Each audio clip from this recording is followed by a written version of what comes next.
obviously, I will talk about our experience at Château Olivier.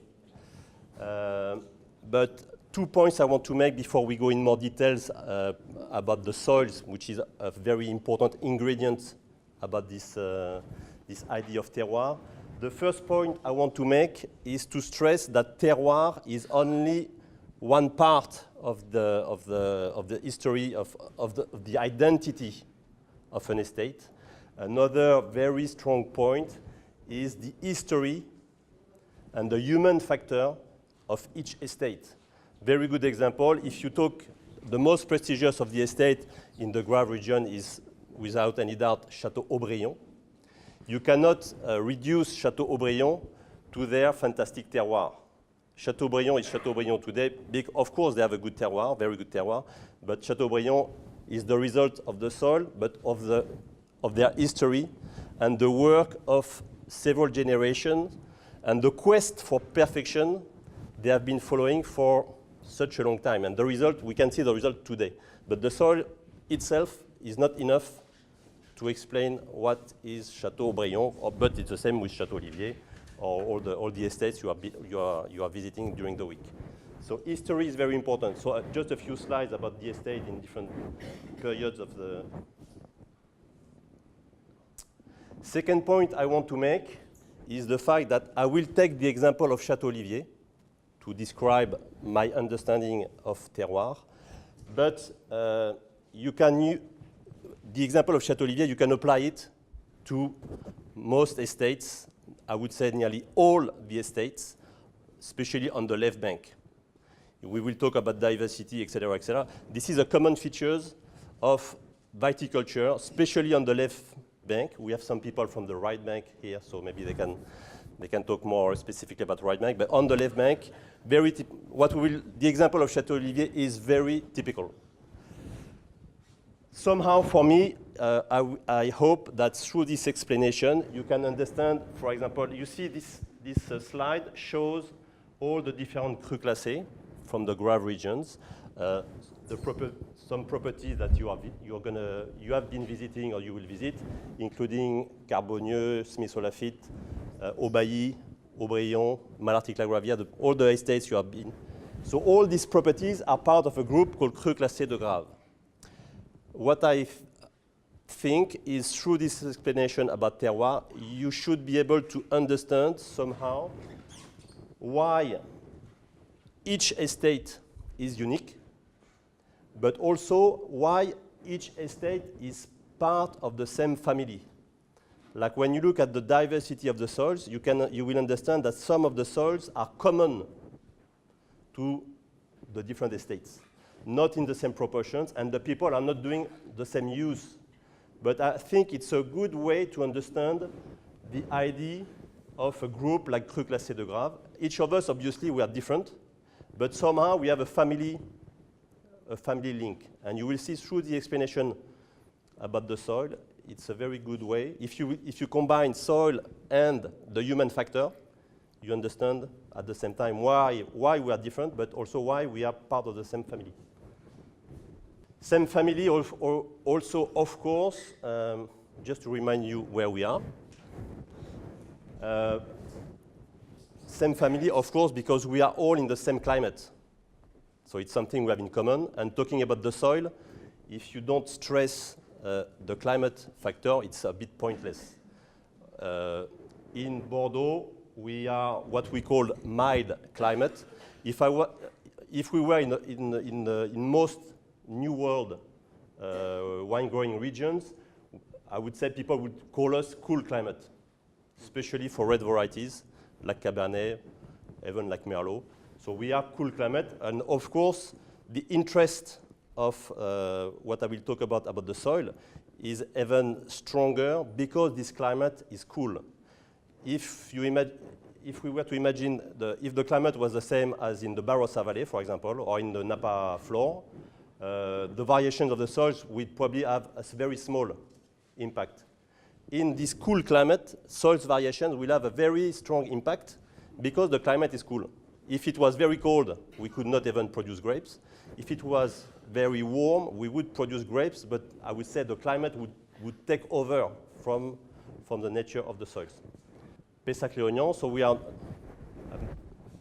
you've understood that already, of course, northern part of the Grave.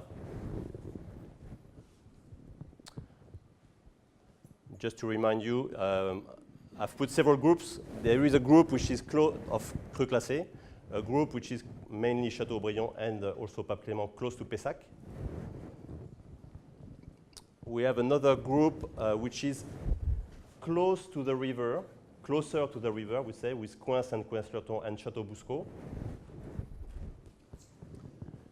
There is a third group which includes most properties you are visiting over the last few days, which is close to Léognan, Carbonieux, Olivier, Aubailly, Smith-Olafite, Latour-Martillac.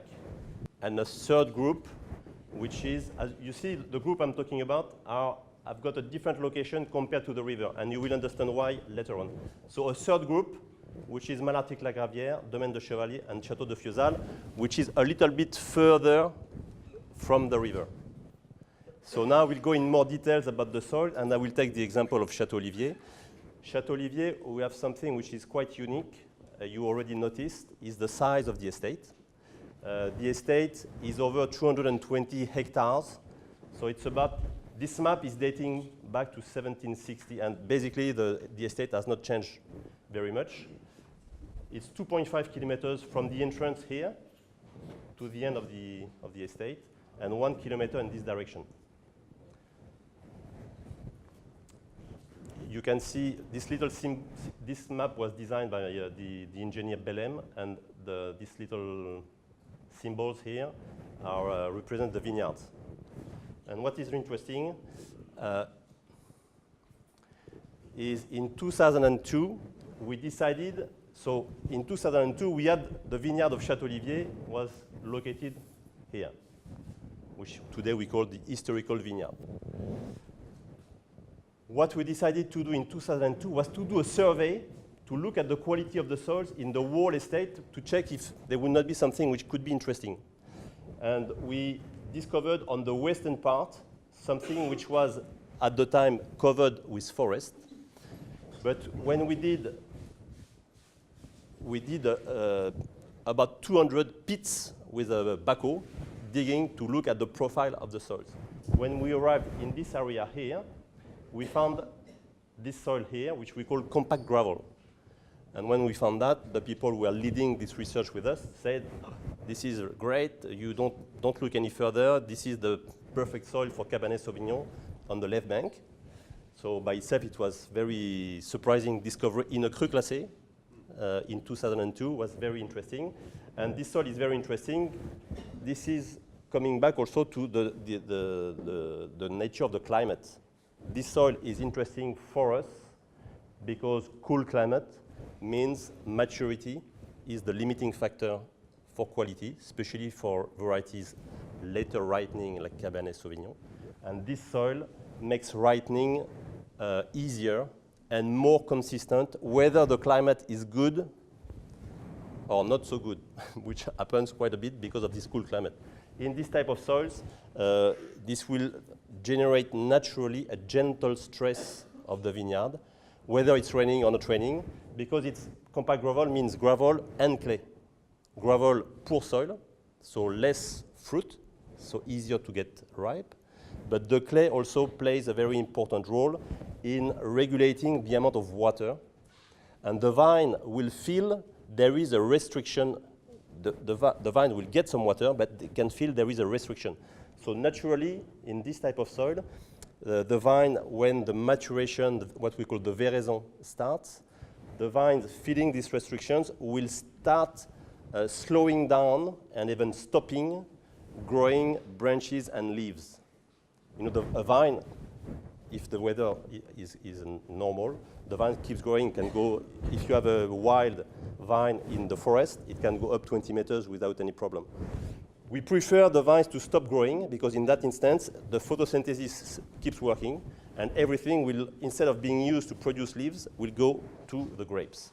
So this combination of soil in our climate of Bordeaux is very interesting to make top quality red wine, especially with the later ripening varieties like Cabernet Sauvignon. So this this discovery at Château Olivier was really key in the way we started to understand how we could optimize the quality of the wines of Château Olivier and improving the quality using in a better way the potential of the terroir. But further to this first discovery, we also decided to do a proper survey of the historical vineyard. And that was a second key element, because when we started to dig more pits, I'll come back to this later on, we discovered a variety of soils. This is a map of the vineyard and historical vineyard. So that's with the bus you drove through the road, and we are parked here. And this map, each little square represents a different block of vineyards. If you look at the little hill, you can see through the windows. It's a gentle hill, but on this vineyard area, you can identify 11 different types of soils. To explain how we have such a diversity of soils at Château Olivier, but as I said before, you can extrapolate this to all the left bank vineyards, whether it's North Medoc or the south of Grave or Sauternes. It's nice to come back to the history of the soils, which is on the left secondary era in Bordeaux, where we are today, or in Saint-Émilion-Pomerol, you had the sea. So basically, you had sedimentation, and everywhere, if you dig deep enough, you find limestone. In the tertiary era, we had ice age periods, glaciations. Ice age periods, this is a map of Europe. The red areas are frozen soils. So you have to imagine, for example, closer to us, all the Pyrenees area, all the Massif Central is here, was completely frozen. You had something like 200 meters of frozen soil. At the end of each ice age period, warming up, and when you have a warming up,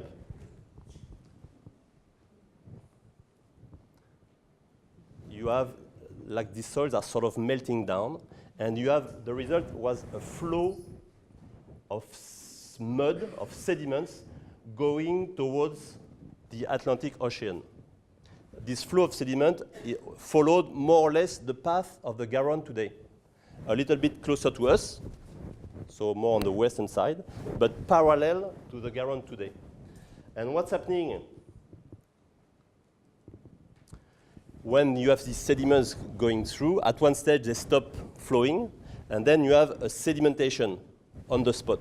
And what happens when you have this sedimentation is the bigger element, like the gravel, they stay on top, and the finer elements settle down in different layers, which is what we try to symbolize with this. Gravel, clay, sand, for example, all this on top of the limestone that we have everywhere. What happened? This slide just illustrates the fact that we didn't have only one ice age period. We had 4, 5, 6 different ones. Each time, you had a different flow, creating what we call terraces. So you have this, it's like stairs going down to the level of the Garonne today. The older the sedimentation, the higher they are. When I'm talking altitude, I'm talking very, very low altitudes. This point here at the top of the vineyard is 35 meters old. The previous terrace is 57. So each time we go maybe 20 meters lower, and the last terrace is closer to the Garonne. So what's important is that the next geological event was the fact that once you have the sedimentation, so these two lines represent one of this flow of sediments, and what happened later on is what we call differential erosion. It's the erosion of all the little rivers which are going towards the Garonne, because I explained to you the slope is this way, the Garonne is over there. So all the little rivers have been cutting through the terrace with the different layers. The results are these little hills we've been talking about, which we call croup. Croup is the back of the horse, and so it means it's a gentle hill. When we have visitors from Burgundy or from the Rhone Valley, we talk about hills, they say, we don't see any hills, everything is flat. It's not, it's not exactly true. We have these gentle hills, and this Château Olivier is here. The historical vineyard is on this little hill. But most of the vineyards are located on hills. Here you have Château Carbonieux. Here you have Cimier-sur-Lafitte. Here you have Aubailly. And this is one terrace. In yellow, here, you have other cru classés which are also located on these little hills. You have Domaine de Chevalier here. You have Malartic-la-Gravière here. And you have Fiesal. If you look at Château Olivier more closely, what happens, in fact, is because of the size of the estate covers all this area here. So as a matter of fact, what we see at Olivier, which is quite unique in the Grave and Pessac-Léognan area, is the fact that because of our size, we have the main vineyard is here on one of the terraces, but the new vineyard I talked about earlier on that we discovered is located on the previous terrace. So on the same estate, we have vineyards on two different gravelly areas.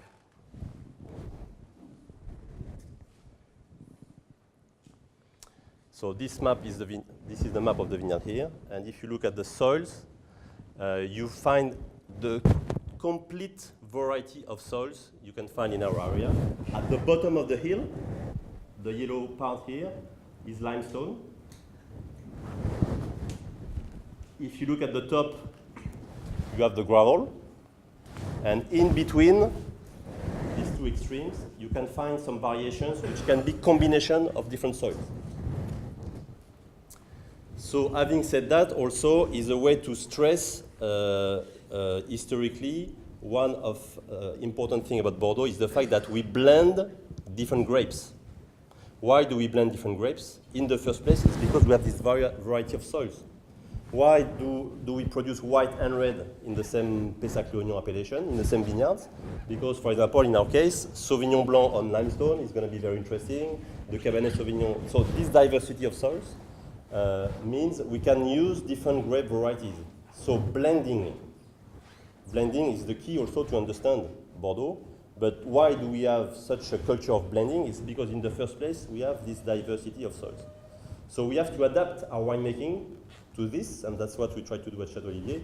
And this slide just shows the winemaking facility where we have smaller tanks in order to vinify separately each variety on each type of soil. Of course, I talked about cool climate, which is why we pick by hand, because most of the time it's very important to do some sorting. We don't sort just for the pleasure of, it's because we need to, unfortunately. It would be better to have everything perfect and no sorting needed. 9 years out of 10, we have to wait a little bit longer to reach this maturity, and we accept that some of the grapes will be damaged. And in that case, it's important to be able to sort. So this is why picking by hand is important, and also sorting in the vineyard. So, what should you remember? You can take your little pen. Cool climate. We are in cool climate. Without this climate, if in 50 years' time or 1 century the climate is much warmer, I think we will probably have to change the way we look at terroir. But Bordeaux is cool climate, especially for the reds. We have a diversity of soil and cepage, which is the reason why we do blend.